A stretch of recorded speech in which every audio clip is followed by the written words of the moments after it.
All right, we're going to crank this out super quick here. This is why you get scared knocking on doors, and this is how you can push through it without having to use willpower or trying to trick your brain, okay? You're not scared of the door, you're actually scared of the story behind it. And again, for a lot of people, you're going to sit here and you're going to tell yourself all of these stories like, what if I bagel today? What if these people yell at me? What if the neighbors are watching me while I'm parking? And you start to get scared and you build these stories inside of your head. And you build up this fan fiction thing of what's actually going to happen. And if you think about it, this doesn't just happen in door to door, it also happens in real life. What if that girl that I'm going to go talk to just rejects me and she thinks that I'm like super ugly? What if I go to the place that I want to go to and there's no parking? I probably shouldn't just go. And you start to tell yourself these things, and your brain treats these normal like houses like a haunted one. You start to imagine all of this fan fiction of, oh my gosh, I'm going to a haunted house, so I'm kind of scared. And you see something move in the distance like a shadow, and you get nervous, and it's actually your own shadow, and you're scared of your own shadow. These imaginated things, you start to react based off of those things that you're coming up with inside of your brain. And you're basing it off of delusion, not on reality. You're basing what you think is going to happen based off of what you think they're going to think about you, or what they're thinking about, what you think they're thinking about you. If that makes any sense. It's like you're not, it's not even real. And the way that we act, we do everything that we do based off of the experience that we believe we are having. That we believe that we are having. Not that's actually happening, but what we believe. If you're having a good day, because you believe that you're going to have a good day, because you've seen this magic bird that flew by, then you're going to have a good day. If you think that you're going to have a bad day because you didn't brush your teeth, you're going to have a bad day. People that are superstitious will know exactly what I'm talking about, because you'll start to see these little things and you're like, I need to do this so that way then I can succeed. Sometimes that's good, sometimes it's bad. But you have to remember the underlying basis that we act based off of the experience that we believe we're having, not the actual experience that we're having, okay? The real issue here that I want you to understand is when you start avoiding the doors, you're hesitating or you're procrastinating and you're feeling off, this is going to lead because of all of that stuff, right? All of this happens because you're sitting there thinking about what they think about you, and you're acting in accordance to that. Every single part of this, you avoiding doors, hesitating, procrastinating, or you're feeling off with everything that you're doing, it's because you're living off of something that is not real. You're living in a delusion that you don't know really how to shift out of. These aren't personality traits, right? That's not part of your personality. I don't believe that to be true at all. If you think that all of these things are personality traits, you avoiding the doors, you hesitating, feeling off, you think that that's part of your personality, it's not. It's a reaction to the paradigm of the story that you think that you are having. None of that is real, and that should not be happening. You have way greater potential than you know of, and if you were to go out and take action, you would feel that and you would believe that and you would know. And that's why I make these videos, is because I know that you watching this have so much more potential than you think you do. And if you're searching this up, it's because you know that you want more, and that's why you're watching this. If you change your story, you can change your life. And I mean this in the most literal way possible. No motivational bullshit, right? If you start to tell yourself the right story, this is how the top performers produce, right? They tell themselves the right stories. They don't sit there and tell themselves all of these scared things. If you want help rewriting your story so that you can run in your head, you can book a call and we can get your mental models tailored so that way then we can get a game plan for you. Winners, like I was saying, they pull the lever every single day.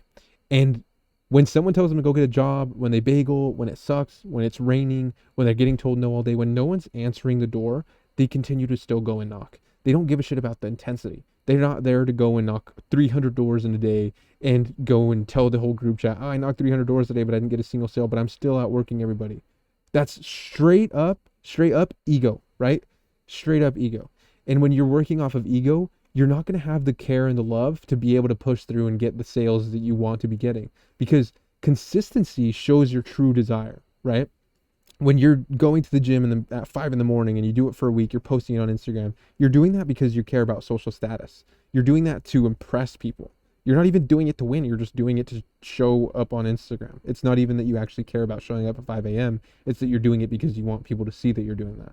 And when you do it with a spirit-led, desire, you'll be consistent, and winners that steadily win, they continue to win. If you knocked 20 doors for every day for the whole year, you would knock more doors than that person that went and knocked 300 in that one day once a week, right? Even if they, because they're going to fall off. They probably won't even stick with it for that long if they're just knocking 300 doors a day for the whole year or a week for the whole year. They're going to fall off because they're not even getting sales. They're not doing the real thing. And this self trust that you build when you stay consistent and you do it with a spirit led desire to win, you're going to feel this willpower like literally build inside of you. And you're going to feel so much better about yourself. And I think that your phone bleeds your willpower, right? Like if you sit there on your phone and you scroll and you can't get off of it for like 5 or 10 minutes, you stop believing in yourself and you stop trusting in yourself because you stopped doing the thing that is actually giving you real dopamine. It cuts off your receptors for you to actually get actual, skills that you want and the momentum that you want in order to win. If you're on your phone just sitting there scrolling, trying to get all the information that you want in order to start something, you're never going to actually start it because you're getting more dopamine watching all the videos than actually going and taking action on the thing that you want to be doing. That's when you'll win, is when you go and take the action. So you have to start believing in yourself and get off of that. Now, again, a little bit more back into the winner's mindset. We went over the losers. That's why you guys are sitting there getting nervous. You're worried about knocking on doors, and that's why you kind of quit. The winners think in this manner. Knocking, I wouldn't even say a lottery. Again, I kind of wrote this really quickly, but knocking is like flipping a coin. If you flip a coin 7 times, you're not really going to get 50-50, right? You might get like 70-30 on those coins, heads and tails. 70 heads, 30 tails. But if you do it over 10,000 flips, you're more likely going to get to 50-50, right? And this is the exact same thing after door-to-door sales. Most people will quit if they flip the coin 10 times and they got 70 heads, 30 tails. They'd be like, oh, shoot. Like, yeah, I don't think this is for me. I don't know if it's going to work. They didn't trust in the game of numbers. They didn't trust that over a long period of time, my chances of winning are actually way higher than my chances of losing because I'm only going to get better over time. That's how you continue to get better time in and time out. And with the winners, again, these stories that you tell yourself, this paradigm, this narrative, it becomes the way that you act, right? If you are at a bar and you're trying to go talk to a girl and you're like scared that she's going to reject you because maybe your breath stinks or whatnot, then yeah, you're going to get rejected right away. If you are scared that you're going to go out and you're going to want to go explore something, but you're not going to have parking, then you're not going to go out and do the thing because you're already living in a delusion based off of what you think is going to happen when you get there, right? So these stories, these narratives, they are going to become everything that shifts what goes on in your head and your actual success when you go and do something. Nothing changes if nothing changes. If you continue to tell yourself the story that, oh, I'm gonna, I'm not gonna get sales, like it's hard, this job sucks, then you're not gonna get sales. Nothing changes if nothing changes. You have to be able to change these paradigms and these stories, right? So with those, again, I want you to kind of see this in this aspect. Momentum. When your actions stop contradicting your identity, you're going to get momentum in one way or another. You're going to get hesitant momentum or you're going to get dog momentum. Now, with hesitant momentum, this is when you're like hesitating. You go knock and you're like, oh, I don't know. I'll get it on in like 20 minutes. And you start to hesitate and it moves. You move the line further and further away. And it starts to become a gray line of what is good and what is bad. And you start to become this hesitant identity and you end up getting hesitant behavior.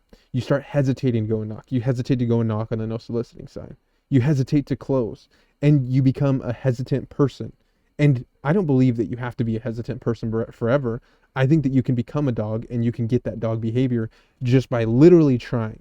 You just try and you just tell yourself the right story and you shift your paradigm and you will be able to win. You'll be able to get the success. Just as long as you continue to try. I genuinely believe that that's all that matters is that you try. And if you try your hardest and you continue to tell yourself the right story and you just stay consistent rather than intense, you will win. 100%.